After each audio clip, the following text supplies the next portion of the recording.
If you're seeing and hearing things that aren't there while you're awake, you're mad. If you're asleep, you're normal and having a dream. So it's the question of whether you're awake or asleep that makes the difference. And in his case, since he wasn't allowed to sleep, it's as though his normal dreaming pattern began to show itself. But strangely, whenever it was time for Tripp to do his show, the delusions would disappear, and the fluid DJ patter would resurface. Everything record of the year. Now, this particular song around this whole part of the world was not number one the most times, but it was in the top 10 for a fantastic amount of time, thereby circumventing a lot. He was clearly psychotic.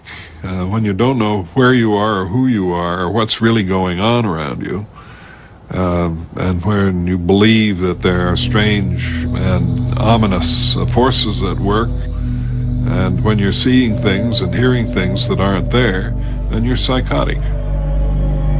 As the 200-hour goal approached, West and Cornelison became increasingly concerned.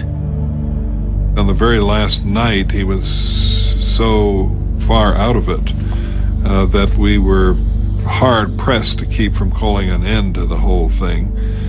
But by that time, we were ourselves pulling for him to make it to the end. And we thought that, hey, we're psychiatrists and physicians, we'll keep this guy going and on his feet, even though he's crazy as a loon. There Peter was, trying to stay awake when I knew every hour must be miserable for him. I saw his beautiful, pregnant wife sitting there with him, wondering, I hope he can make it, and trying to cheer him on, but I'm sure she was terribly frightened. He reached the point where he confided that people thought he was Peter Tripp, when really he wasn't. He was an imposter. He was someone else pretending to be Peter Tripp. On the last evening of the experiment, the team again monitored Tripp's brainwaves. They discovered that he had somehow entered an altered state of consciousness. Peter Tripp was awake, knew he was awake, and still his sleep record was that of asleep. He was asleep, and yet walking around functioning. Eyes opening, talking with all of us, and he was asleep, which is really remarkable.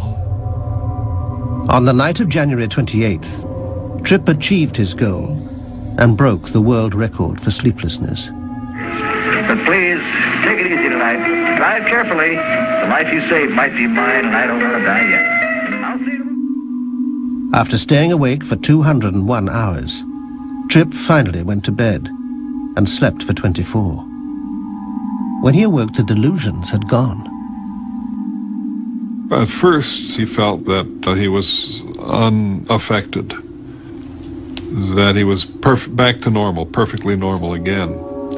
But his wife didn't think so.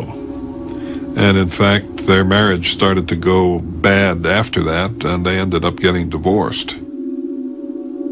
The man I saw the first morning that he began this, when he was waving at everybody through the glass windows and smiling and laughing and joking with us, after the 200 hours had become a changed individual. In the months that followed, Tripp seemed unable to recover his center of gravity.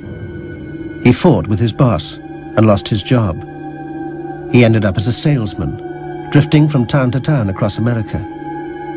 Those that knew him well were convinced that those 8 days without sleep had left him permanently damaged.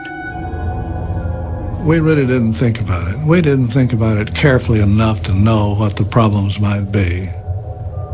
This was a dangerous kind of thing, and we did it carefully, but I think if we had thought about it a little more carefully, we would have had some objections to it.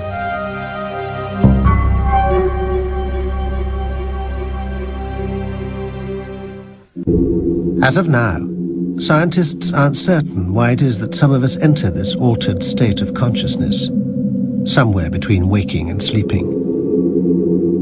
Nor do they know why it is that we so often feel rage or terror in these states. What is certain is that we've only just begun to explore the mysteries of the sleeping mind.